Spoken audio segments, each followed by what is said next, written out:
পবিত্র ঈদুল আজহাকে কেন্দ্র করে রাজধানীতে সৃষ্ট কোরবানির বর্জ্য অপসারণে কাজ করছে ঢাকা দক্ষিণ ও উত্তর সিটি কর্পোরেশন। দর্শক, এ বিষয়ে আরো জানাতে আমাদের সাথে যুক্ত হচ্ছেন সহকর্মী মামুন হোসাইন। মামুন, কেমন দেখছেন আজকের রাজধানীর পরিস্থিতি, জানাবেন। তিশা, এই মুহূর্তে আমি অবস্থান করছি পুরান ঢাকাতে। এখানে কিন্তু সকাল থেকে আমরা বিভিন্ন জায়গায় ঘুরেছি।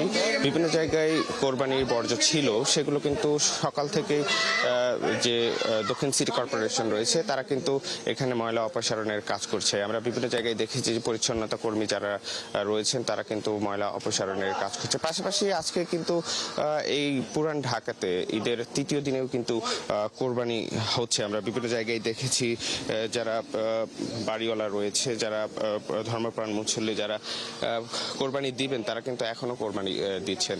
আমরা কয়েকজনের সাথে কথা বলেছি, তারা তৃতীয় দিনে কোরবানির বিষয়টি আমাদের যে বিষয়টি বলেছে, তারা বলেছে যে কসাই সংকট এবং আত্মীয় স্বজনের চাপ সামলিয়ে তারা কিন্তু তৃতীয় দিনে একটু নিরিবিলি পরিবেশে, একটু শান্ত পরিবেশে, তারা কাজের চাপ নেই, তারা এই পরিবেশে তারা কোরবানি দিচ্ছেন। আমি একজনের সাথে যুক্ত হতে চাই।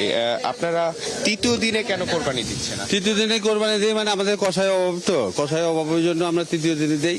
আর আমরা নিজেরাই এটা কোরবানি করি, মানে বাসায় লোক ছেলেরা আছে, বাতিজারা আছে, সবাই মিলা জিলা ওরা নিজেরা শখের মধ্যে কোরবানি দেয়।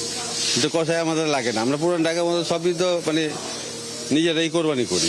উনি যেমনটি বলছিলেন যে এইখানে আমি যেখানে অবস্থান করছি পুরান ঢাকায়, সেখানে কিন্তু এই আশেপাশে যারা রয়েছেন তারা অনেকেই কসাইয়ের কাজ করে। তারা নতুন ঢাকাতে এবং বিভিন্ন জায়গায় কসাইয়ের কাজ করে। এখন তারা নিজেদের আমাদের সঙ্গে ধন্যবাদ যুক্ত হবার জন্য। দর্শক, রাজধানীর বর্জ্য অপসারণের খবর জানাচ্ছিলেন আমাদের সহকর্মী মামুন হোসাইন।